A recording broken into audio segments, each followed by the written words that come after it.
How much does the UN cost? It costs about $3 billion to run the United Nations, and that's roughly 1/10 of the cost of the global market for potato chips.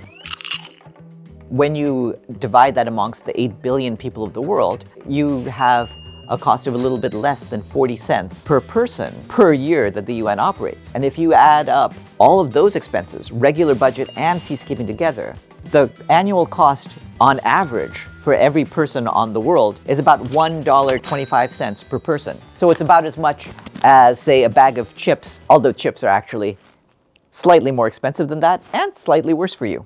Where does the United Nations get its money? The United Nations gets its money basically from all of the countries. There's 193 countries in the United Nations. Some of them will pay a little bit more, some of them pay a little bit less. Who sets the amount each country pays? The member states agree on what the percentage each country pays should be, based on a complex formula that includes the size of each country's economy and the size and the responsibilities of the country. You range from a high of 22% for the United States, which pays the most, to a low of 0.001% for the smallest countries. What happens if a country doesn't pay? If a country doesn't pay what it owes the UN for the equivalent of its past 2 years of debt, then it will lose its vote in the General Assembly. Countries try to avoid that, so a lot of them will try to make sure that however much they owe, it will be less than 2 years worth of debt.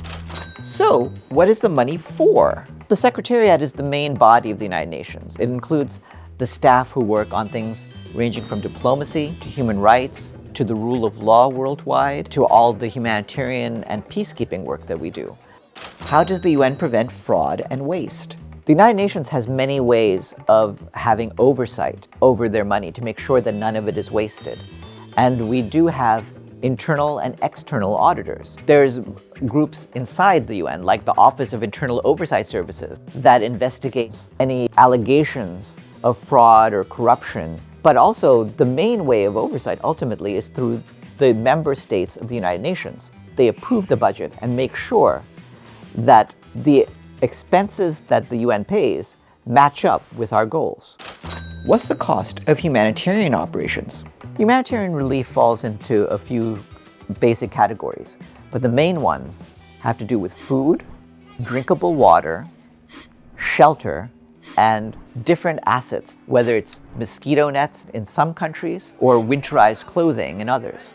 In 2021, we asked for $3.77 billion to help 174 million people in 60 countries. That was crucial life-saving aid, and yet even so, we got basically a little bit less than half of that. We have to appeals where only 30% of our expenses are met, or only 20% of our expenses are met. It really depends. Some of the crises that get the most attention worldwide, we get all of the money we're asking for. But others, in countries that are less in the news daily, get much, much less. We don't see humanitarian aid as simply an expenditure. It's an investment in people. And ultimately, it's much less than the cost of giving up on people. How does this all fit in with UNICEF, the World Health Organization, and other entities? The United Nations also comprises a vast range of agencies, funds, and programs. They deal with all kinds of special issues, from the concerns of children, women, people with AIDS, with atomic energy, our postal transactions, civil aviation. So there's a wide variety of them, and each one has their own budget and their own board of directors. How does the cost of peace compare to the price of war? Certainly, there's trillions of dollars that are spent on the war machines of the world. UN peacekeepers, as many of them as there are, add up to 0.3% of the world's military expenditures. The other 99.7% comes from different member states. The war machines of the world build weapons that are used to kill people. The loss of human life deprives us all. We need to have a better way in life, and the United Nations, through its diplomatic work, its humanitarian work, its work on behalf of human rights, is trying to do what it can to establish a world where money can be spent for things that people really want. That is to say, a life of health, a life in which people are educated, a better life for all of them.